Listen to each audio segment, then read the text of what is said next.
Carol, até queria te perguntar, né, já que a gente falou do mercado, que a gente, uma das coisas que eu queria te perguntar é que existe essa diferença entre pornografia e indústria pornográfica. E a gente tava comentando aqui sobre os canais, tipo, Xvideo, Pornhub, OnlyFans. Até que ponto a gente pode responsabilizar esses veículos que são utilizados aí para disseminar o conteúdo que é criado para essas pessoas pelos problemas relacionados da indústria, né, que a gente falou, sobre exploração sexual, vídeos de abuso que acabam surgindo nessas redes e nada acontece com elas praticamente, elas continuam no ar. Como é que a gente responsabiliza? O que a gente pode fazer? O que é que a opinião nessa questão? Então, aí a gente tem que saber diferenciar, porque, por exemplo, o OnlyFans é completamente diferente do Pornhub e do Xvideo, por exemplo. O OnlyFans, ele é uma plataforma que as pessoas podem tanto postar seus vídeos, fotos, fazer camming, né? E ele tem políticas que são diferentes da Xvideo e também do Pornhub, assim, vamos colocar. Essa finalidade, ela é diferente e ela também passa por muitas... Você tem que ter muitas aprovações, né? Você tem que ser verificada para você estar no OnlyFans, porque tem essa preocupação aí com... Não é preocupação, né? Mas é questão das leis também, que menores de 18 anos não têm acesso. Tanto que, assim, o OnlyFans você só tem acesso se você assinar o canal de alguma ou de algum trabalhador. Ela não é, por exemplo, o Xvideo, que você colocou ali, se você tem alguns minutos aí de vídeos gratuitos. Inclusive, isso também impacta no desempenho sexual das pessoas, né? E é esses vídeos rápidos, então consumo rápido, masturbação rápida, prazer rápido, né? Enfim, também tem outras consequências corporais também de desejo. E o Xvideo, ele já tem essa coisa, né? Meio de quase como vamos colocar assim, uma ideia de um YouTube, né? Que você tem um acesso mais fácil, mais rápido desses conteúdos. E eu acredito que tem assim um problema aí no tráfico para a gente identificar esses perfis que conseguem disseminar esses conteúdos ilegais. E a gente tem que tomar cuidado com o ilegal, por exemplo, porque eu também já vi nas redes sociais as pessoas demonizando o BDSM. E BDSM é um tipo Eu vi de... bastante, associando a trauma, associando a abuso, né? E eu vou te falar uma coisa, assim, eu custei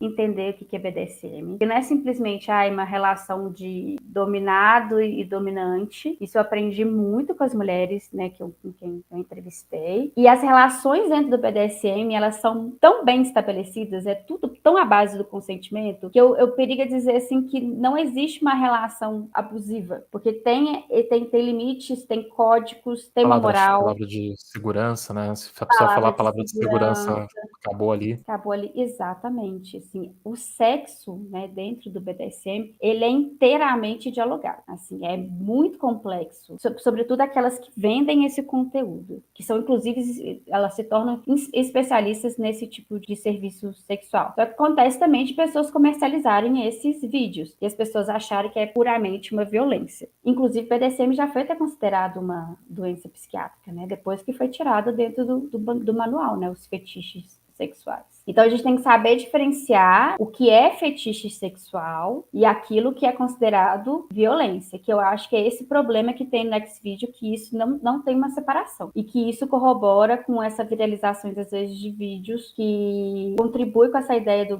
que o sexo não tem que ser consentido e etc. E, sobretudo, ele mancha um pouco essa fronteira do que a gente está falando dos fetiches que são consentidos, que são todos dialogados, para a violência sexual. Então, eu acredito que um dos grandes problemas aí do Xvideo é isso. Essa ideia também do sexo que eu estou te falando, meio fast food, rápido, né? Porque muitas vezes as pessoas, inclusive, gostam de consumir o sexo, mas não querem pagar pelo sexo. Então, assim, as pessoas não querem, às vezes, comprar uma assinatura, não querem pagar pelo serviço sexual das mulheres no mundo online, que isso é uma reclamação, assim, constante. Clientes, às vezes, que não querem pagar pelo valor do programa inteiro, porque se tem essa ideia que sexo tem que ser sempre gratuito. Então, também tem esses problemas também que a gente pode ver em vários âmbitos do serviço sexual. E o Pornhub Entendi. também tem umas modalidades que são também via assinatura e tem umas modalidades dele também que é gratuita, né? E as É, pessoas usam isso também meio assim, o que eu também entendi de pessoas que sobem vídeos, mas não pessoas, né, que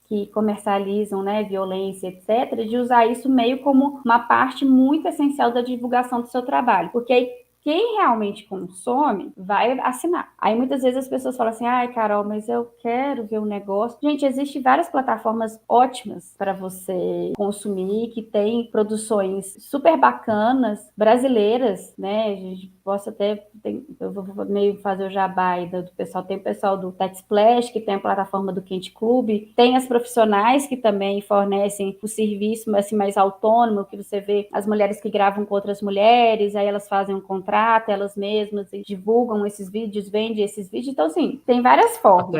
O problema é esse tabu que eu tô te falando da ideia que o sexo também tem que ser sempre gratuito, e a forma que as pessoas estão concebendo também o sexo, né? Tem até, tipo, vários trabalhadores, assim, né, que usam das redes sociais para divulgar o trabalho individual deles, assim, pelo OnlyFans ou pelo Privacy, ou vendendo diretamente para a pessoa, ainda mais agora com o Pix, né? Daí manda o Pix, a pessoa manda o pack. Só que o que eu digo mais aqui, que é a minha preocupação e o que eu vejo às vezes surgir, relacionado a alguma dessas plataformas, como as de vídeo, né? É que vira e mexe surge os casos de pessoas que, por exemplo, abusaram sexualmente. Abuso sexual. Falando aqui de literal Nas abuso sexual gravações, gravado e postado sem consentimento da pessoa.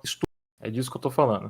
E as pessoas E tem. sobem o vídeo e, tipo, as plataformas, tal qual as outras plataformas que elas rendem muito dinheiro com discurso de ódio e tudo mais, porque as pessoas utilizam a plataforma, né? Não fazem nada praticamente, ou quando descobrem, eles tiram do ar, mas dificilmente acontece alguma coisa. Então essa é a parada que eu tenho, assim, que eu vejo acontecer. E muita gente fala sobre isso, né? Ainda mais para querer falar sobre contra pornografia, por exemplo. Contra pornografia e contra trabalhadores do sexo, né? E tem uma coisa também, tá, que o pessoal não coloca na conta. Às vezes, algumas das vezes que eu já reparei de denúncias, tem dois tipos de denúncias. Uma é exatamente essa ideia de mulheres que são trabalhadoras, que são atrizes, que são modelos e são abusadas no set. Inclusive, algum tempo atrás, mulheres denunciaram uma grande produtora aí, né? Não vou falar nome para não render processo. Por favor, eu já tô com um processo nas costas, eu não posso ter outro. Então vamos evitar nomes. Não, eu não vou falar nomes, que foi muito polêmica, que juntou diversas atrizes, entraram com uma representação contra a pessoa porque tiveram vários casos, né, de assédio, etc., dentro da gravação. E aí a gente está falando sobre as condições de trabalho. Outra coisa, por exemplo, que tem muito, é pessoas que gravam sexo sem consentimento da pessoa e, além de tudo, gravam cometendo um crime e jogam para essa rede. Esse é o meu ponto, né? Esse é o ponto. E não E só aí, nessas redes, e eles é uma costumam linha divulgar em assim, grupos, né?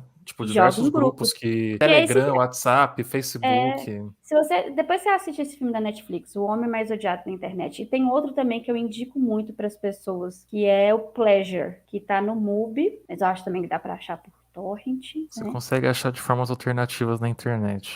Dá seus pulos aí, chat. A própria atriz é também a produtora do filme, que conta a história de uma mulher que vai para os Estados Unidos para tentar a vida como atriz pornô, e ela quer chegar no auge da atriz pornô. E aí encontra muitas contradições. O que é normal, não é que é normal assim, mas às vezes a gente entra numa carreira profissional que a gente se depara com muitas contradições. Só que sempre quando o assunto é sexo, o assunto é bem mais delicado. É uma fronteira muito tênue. Porque assim, você tá ali pelada, aí você vai, né, vai falar, olha, eu vou fazer hoje um filme com 2 homens. Ou eu vou fazer aqueles filmes hard que o pessoal chama, né? Inclusive, ela faz isso, né? Para ela conseguir o estrelato, ela tenta uma dupla penetração, né? No ânus e etc. Aí você vê a relação dela com os atores no filme, ela que também sofreu uma violência numa gravação, depois ela comete uma outra violência com uma outra atriz, mostra também essas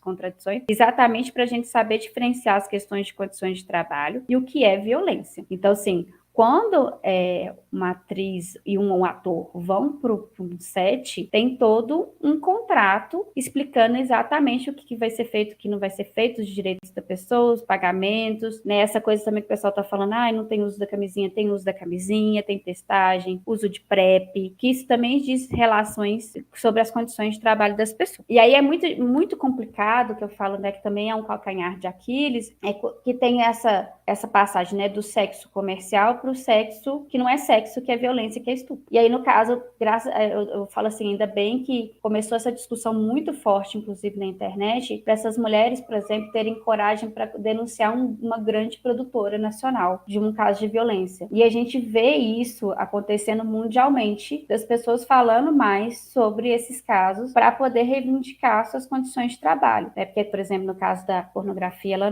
não é crime de jeito nenhum no Brasil, que é crime é comercializar vídeos e fotos de crianças e adolescentes. Então, você ainda consegue ter um respaldo um pouco melhor legal para as pessoas buscarem ajuda, né? E aí a gente teria que pensar, eu acho, em alguma política para a gente fazer essa filtragem para que crimes sexuais não sejam mais espalhados pelas redes sociais, que isso impacta diretamente das concepções que as pessoas têm no sexo. Principalmente agora que a gente tem algo que é muito de acesso, que é os celulares, né? Qualquer busca ali você acha as palavras-chave, né?